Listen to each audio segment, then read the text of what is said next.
When I first decided to publish Silver Skies, I did not have the internet, and I received something in the mail from Rose Dog Books. It said they could publish my book for me if I paid for it, and they charged me about $1,000 to prepare my book for publication. I ended up paying about $3,000 to pay Rose Dog to publish, promote, and format my book. It was a Jesuit ripoff. That put me $3,000 in the hole because I used a credit card. You see, back then, I figured my story was so good that I would easily sell enough copies to get back the $3,000. I underestimated how effective Jesuits are at sabotage, especially writers they don't like. My biggest problem was that Rose Dog Books was a Jesuit publisher. In fact, I don't even think they're in existence right now. It's probably because of what they did to me as a writer. Now that they've successfully sabotaged my Silver Skies, job well done. Jesuits decided to retire the company and make it impossible for me to go after them for anything. The good news is I've published a second edition of my Silver Skies through Amazon. And you know, when Zach Knight seduced me back in February 2012, I told Jesus that Zach, when he was faking his Jesus, told me that Amazon was a Jesuit company and not to trust them. Jesus said that's a bunch of bull. And at that time, I wasn't even thinking about using Amazon for anything. My experiences with Rose Dog Books has convinced me that there are not many publishers, agents, or booksellers that I can trust to deal with me fairly as a writer. I I have done that $3,000 job for free that I had hired Rose Dog Books to do using Amazon's Kindle and Create Space for authors, which allows authors to set up their books at no charge. The catch, authors have to do all the work. We do all our own promotions, we do all the formatting for the book. But Amazon has a great setup, and if a person has a bit of computer savvy and is a writer, they can publish for free through Amazon. Formatting a paperback through Amazon's Create Space is a little more complicated than doing it for their Kindle, but I did a good job.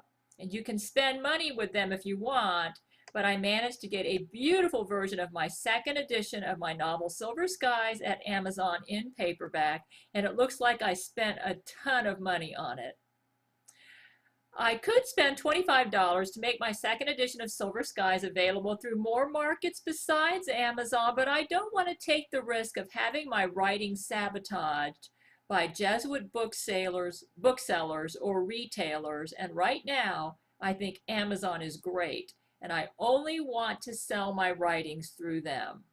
Jesuits hate me so much as a writer. This is something I learned through Rose Dog Books, that they will go to the ends of the earth to stop me. I want my readers to read what I wrote.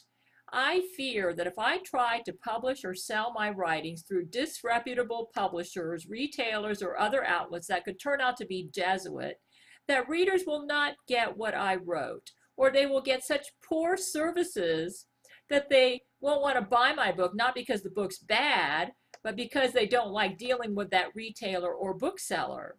In my dealings with Amazon over the years, I've learned to respect Amazon as a reputable and professional company.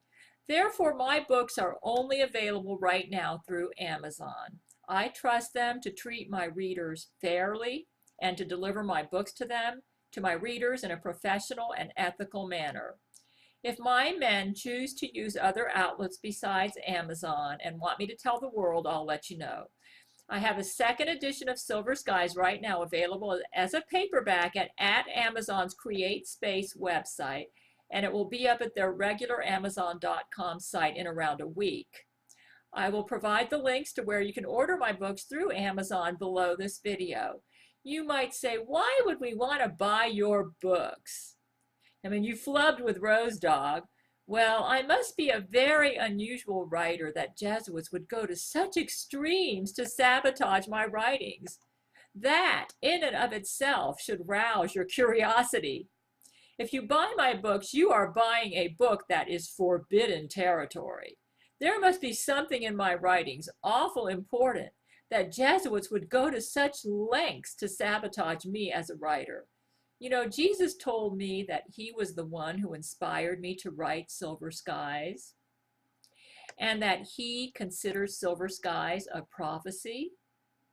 He's also told me that I have other writings coming up that will be even better than Silver Skies. Jesus has faith in me as a writer. That means more to me than what any Jesuit thinks. In fact, Jesus says that one of my future books he's really looking forward to. So Jesus himself has endorsed me as a writer. I'm very good with Microsoft Word, and I have beginning web design skills. So with this background, I've been able to navigate through Amazon's Create Space and their Kindle sites for authors, and I'm proud of the paperback and Kindle versions of my novel, Silver Skies, that are up at Amazon.com right now. I used my Adobe Reader to read my paperback as a PDF file and was able to make all the corrections to it from the PDF when I was proofing it for publication with Amazon. Rose Dog was a Jesuit company, and their goal was to sabotage me as a writer and to make me appear crazy. And I've asked Rose Dog to take down their Kindle versions of my Silver Skies because they're an embarrassment to me. I look at their Kindle formatting, and it looks like a third grader did it. Don't buy any of my Silver Skies that have a publication date of 2009. You may be wasting your money because that was Rose Dog publishing it. I don't trust them. I can't even trust that you'll get the book I wrote if you get it from them. Please just buy my writings from Amazon for right now. And only the Silver Skies that have a 2013 publication date are the only ones that you should get. I am proud of my 2013 Silver Skies, the ones that I'm putting out this year that I've created through Amazon's Create Space and their Kindle for authors. Though the 2009 version is respectable, the 2013 is better. So what is Silver Skies? It's a character-driven story about three main characters who have to make choices that determine their destiny. The entire book is about the choices they make. They have to search their hearts and find the courage to be true to their hearts and their souls and to their God. While the world around them is falling apart at the seams, and what is right and wrong is not so clear all the time. My male and female leads soon discover that the love that they have for each other is opposed by an empire, and that their love is forbidden. Silver Skies is about the choices they have to make and the results of those choices and their quest to be a righteous person in a forbidden love. My male lead, Dor Ben Habakkuk, is patterned loosely after Brent Spiner. My female lead, Brianna Wilhelm, is patterned loosely after me. I have another lead character that you hardly ever hear about, who is patterned loosely after any Jesuit or New Ager who has doubts about whether it's right to remain a Jesuit or a New Ager. So, Jesus said that my Silver Skies is a prophecy. This means that the choices these characters make could very well represent choices that real people will need to make very shortly or in the near future. When I wrote Silver Skies, I was married and in love with a man who was not my husband. I had been missionary trained, like the female lead, and had a lot of conflict over what to do about this great love I had for Brent Spiner while I was married and a devout Christian. Silver Skies explores moral issues that revolve around marriage, adultery, and sex, and comes to some untraditional conclusions. You'll have to read the book to discover the conclusions. Actually, the book doesn't go right out and say the conclusions. And like any good writer, I try to do a lot of showing instead of telling. Though there's telling in there too, because I'm using the unlimited point of view. But it's not a preachy book. I've gotten to know Jesus Christ in the past year, and he is full of surprises.